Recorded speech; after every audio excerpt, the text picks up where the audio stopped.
নমস্কার বন্ধুরা, কেমন আছেন আপনারা? আজকে আমি আপনাদের দুধমান কচু দিয়ে পোয়া ভোলার একটি রেসিপি করে দেখাবো।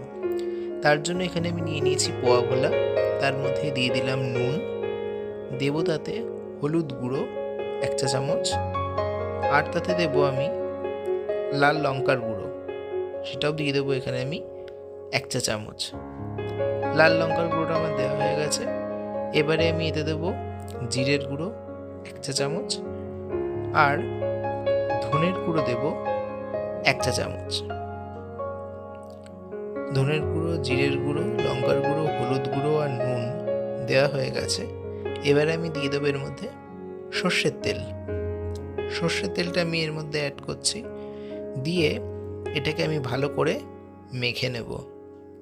এই রান্নাটায় মাছ ভাজার কোনো প্রয়োজন নেই, খালি এরমভাবে ম্যারিনেট করে নিতে হবে। মাছটা আপনারা মেখে 15-20 মিনিট রেখে দিতে পারেন, তাহলে খুব ভালো হয়। মাছটা আমার মাখানো হয়ে গেছে, এটাকে আমি সরিয়ে রাখছি। এবারে আমি কচুটাকে ভাপিয়ে নেব। চলুন, কড়াতে দিয়ে দিলাম জল, একটু নুন দিলাম, আর এখানে দেখুন কচুটা এরমভাবে কেটে নিয়েছি লম্বা লম্বা করে। এই কচুটা এবারে আমি ভাপিয়ে নেব। এটা কিন্তু কচুর শাক না, এটা হচ্ছে দুধমান কচু।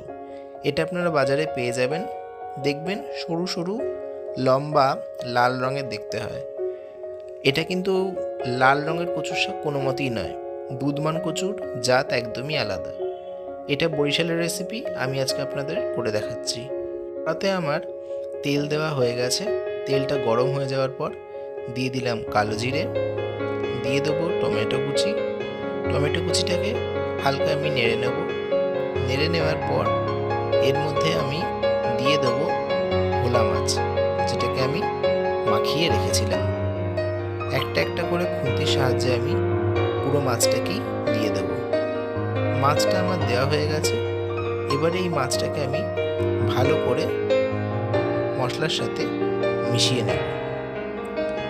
ভালো করে নেড়ে চেড়ে নিয়ে আমি এর মধ্যে বাটি ধোয়া কিছুটা জল আমি দিয়ে দেবো। মাছটা কিন্তু দেখুন এখানে আমি ভাজছি না, জাস্ট তেলে দিয়ে একটু পাতিয়ে নিলাম। দাঁড়ান, এর মধ্যে দুটো আমি কাঁচা লঙ্কা অ্যাড করে দিই। কাঁচা লঙ্কাটা আমার অ্যাড করা হয়ে গেছে। এবারে অল্প করে ওই বাটি ধোয়া জল আমি এর মধ্যে অ্যাড করে দিচ্ছি। বাটি ধোয়া জলটা আমি এর মধ্যে অ্যাড করে দিলাম, দিয়ে এটাকে আমি অল্প নেড়ে নেব। মাছটাকে ভালো করে নেড়ে এটাকে আমি সিদ্ধ হতে দেব। আর ওইদিকে আমার কচু পাতাটাও কিন্তু ভাপানো হয়ে গেছে, ওটা ওর মতো আমি সরিয়ে রেখেছি, সেটাকেও আমি এরপরে এর মধ্যে অ্যাড করে দেব। এই যে অ্যাড করে দিলাম পুরোটা। আমরা জেনারেলি ভোলা মাছের ঝাল, ঝোল, সর্ষে বাটা এগুলো তো খেয়েই থাকি, কিন্তু এই রান্নাটা বাকি রান্নাগুলো থেকে একটু আলাদা। আপনারা করে দেখবেন, ভালো লাগবে।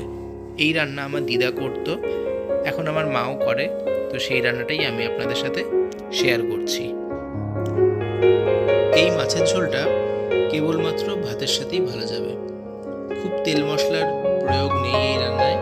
পাতলা মাছের ঝোল, মাছটাও ভাজা নয়, তো পুষ্টি গুণাগুণ সম্পন্ন আপনারা বলতেই পারেন। মাছটাকে ভালো করে ফুটতে দিতে হবে, এবং পোয়া ভোলা রান্না হতে জেনারেলি বেশি সময় লাগে না, মিনিট 10 দিলেই এই মাছ ভালো মতো সেদ্ধ হয়ে যাবে এবং আপনারা নামিয়ে নেবেন। রান্নাগুলো যদি ভালো লেগে থাকে তাহলে আমার চ্যানেলটাকে লাইক, শেয়ার এবং সাবস্ক্রাইব করতে একদমই ভুলবেন না। আপনাদের যদি কোনো মতামত জানানোর থাকে তাহলে সেটাও আপনারা আমাকে কমেন্টের মাধ্যমে জানাতে পারেন। দিয়ে দিলাম একটু নুন, কারণ আমি কষানোর সময় আর নুন দিইনি। দেখুন, ভালো করে ফুটিয়ে নামানোর পরে রেডি হয়ে গেছে